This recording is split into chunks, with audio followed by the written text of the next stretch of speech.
Charlie Kirk ఆయన ప్రాణాన్ని కోల్పోయాడు. ఆ దేశంలో ఒక మంచి ఉద్యమం రావాలి, అందరు బతుకులు మారాలి, అందరూ పద్ధతిగా బతకాలి. ఈ చినిగిపోయిన బట్టలు వేసుకొని రోడ్ల మీద నడవడం, ఒక విలువ లేని స్త్రీగా అలా కనబడకూడదు, మర్యాద కలిగిన స్త్రీలుగా ఉండాలి.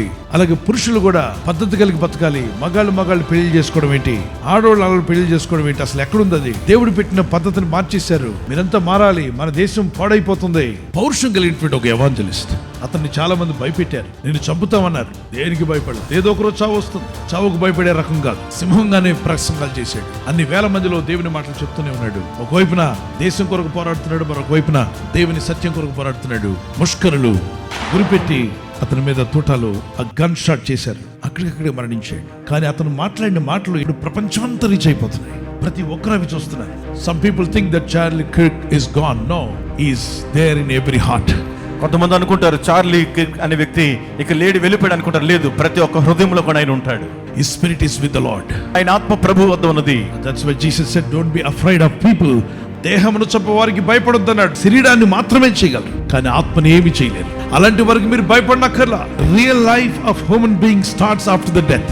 మానవుని నిజ జీవితము మరణము తర్వాత ప్రారంభమవుతుంది. So if anybody kills someone, they will face judgment of God. The wrath of God will come upon them. But the person who was killed because of his faith, his spirit reached the paradise and being with the Lord.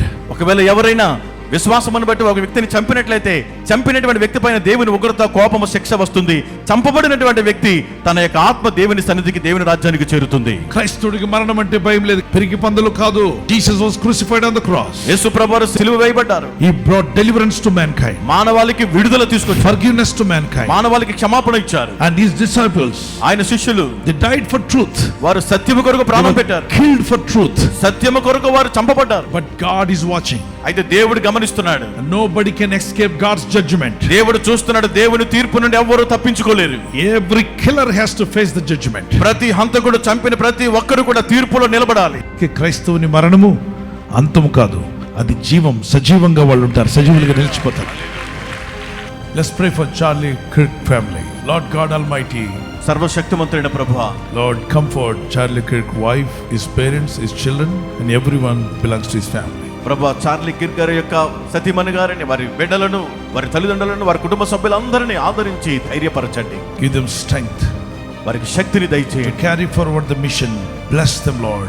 Provide all their needs. In Jesus' mighty name I pray. ఆ పరిచర్యను ముందుకు కొనసాగించే నీ కృపను అనుగ్రహించి వారిని ఆశీర్వదించి వారి ప్రతి అక్కర తీర్చమని యేసు నామములో ప్రార్థించి అడుగుచున్నాము తండ్రి.